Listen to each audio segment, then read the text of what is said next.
So hello students, I am going to discuss now type of sentences. So as you people understand what is a sentence, first tell me what is a sentence. Sentence is a group of words which make sense, जो कोई sense बनाते हो. Sense का मतलब है जिससे हमें कुछ मीनिंगफुल समझ में आता हो. सो सेंटेंस होता है ग्रुप ऑफ वर्ड्स. हम कई वर्ड्स को जोड़ जोड़ के जब एक पूरा सेंटेंस बनाते हैं उसको हम टाइप ऑफ सेंटेंसेस में देखते हैं. Mainly there are 4 type of sentences. कितने तरह के होते हैं? 4 तरह के. पहला डिक्लेरेटिव होता है जिसको हम असर्टिव सेंटेंस भी कहते हैं. Right? Declarative या assertive. Second is interrogative. Third is exclamatory sentence and the last one is imperative sentence. So आइए चलते हैं सारे sentences, types of sentences को detail में पढ़ते हैं. So what is a declarative sentence? Declarative sentence या assertive sentence, कुछ books में आप इसको declarative के उससे देखेंगे, कुछ में आप assertive के उससे देखेंगे. तो definitely आपको ये पता होना चाहिए कि declarative और assertive sentence एक ही चीज है. Right? So declarative sentence is used to make a statement जो हमें कोई बात बता रहा है. Basically it tells us something. Generally ये full stop से end होता है. कोई भी sentence, you are a good boy, she is a good girl, you go to school every day, कोई भी sentence जो कि हम जिसमें कोई चीज बता रहे हैं, डिक्लेयर कर रहे हैं, वो एक डेक्लेरेटिव स्टेटमेंट होता है, डेक्लेरेटिव सेंटेंस होता है. Now let's talk about few other examples also. Basically declarative sentence का मतलब क्या है? कुछ डिक्लेयर करना है, कुछ हमें असर्ट करना है.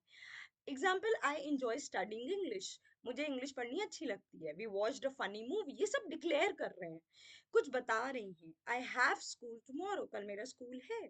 तो ये सारी चीजें जो ऐसे सेंटेंस जो कोई चीज बताते हैं, डिक्लेयर करते हैं और फुल स्टॉप से एंड होते हैं, उनको हम डिक्लेरेटिव सेंटेंस या असर्टिव सेंटेंस कहते हैं. Now talking about interrogative sentence. So interrogative sentence का मतलब होता है when हम asking a question, जिसमें हमें इंफॉर्मेशन चाहिए. और ये इसमें हमेशा बहुत इजी होता है इंटेरोगेटिव सेंटेंस समझना. क्यों? क्योंकि इसमें हमेशा क्वेश्चन मार्क होता है. This always ends with a question mark.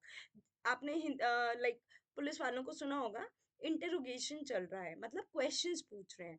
तो कभी भी हमें कोई भी क्वेश्चन जब पूछना होता है तो इंटेरोगेटिव सेंटेंसेस यूज करते हैं. और बहुत इजी होता है. क्यों इसको फाइंड आउट करना? क्योंकि इसमें क्वेश्चन मार्क हमेशा रहता है. For example, have you eaten lunch? Why did you leave the party? या do you like biscuits? So इन सब में आप देखो ना, एंड में जो है वो क्वेश्चन मार्क है. सो क्वेश्चन मार्क जब भी आएगा वहां पे क्या होगा? इंटेरोगेटिव सेंटेंस होगा. Very simple, very easy to understand. Now talking about exclamatory sentence, again very easy to understand. Exclamatory sentence का मतलब होता है sudden express करना, एकदम से strong feelings या emotions को express करना. और हमेशा इसमें भी exclamatory mark रहता ही रहता है. तो इसलिए आपको बहुत easily you can easily make out कि हाँ भाई ये exclamatory sentence है. हमारी strong feelings, what a terrible idea, see it ends with a exclamation mark. How amazing the movie was, again exclamation mark. So, I cannot believe it, again an exclamation mark. So जब भी exclamation mark आएगा तो वो क्या होगा? Exclamatory sentence.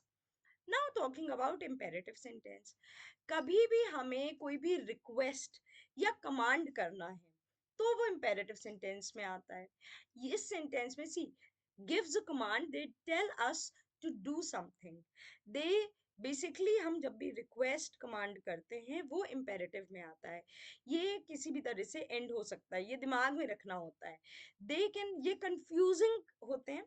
क्यों? क्योंकि exclamation mark है, आपको हो गया अरे ये तो एक्सक्लेमेशन मार्क है तो ये तो एक्सक्लेमेटरी होगा. नहीं, वो इम्पेरेटिव भी हो सकता है. सो ये चीज दिमाग में रखना है कि एक्सक्लेमेशन में, क्वेश्चन में वो रिक्वेस्ट कर रहा है या कमांड कर रहा है, तब आपको ये है, ये फुल स्टॉप के फॉर्म में भी हो सकते हैं, ये तीनों में हो सकते हैं.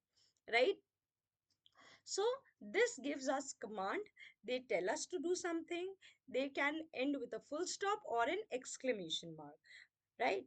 Try this chocolate. So I am actually commanding. इसको try करो. Do not walk through that door.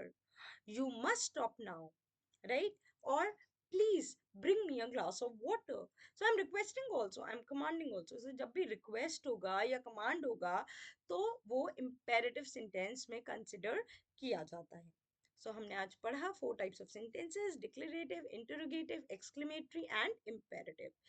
Now हम लोग इसी चीज को नेक्स्ट वीडियो में आगे पढ़ेंगे और देखेंगे कि कैसे क्या किया जाता है, कैसे सॉल्व किया जाता है।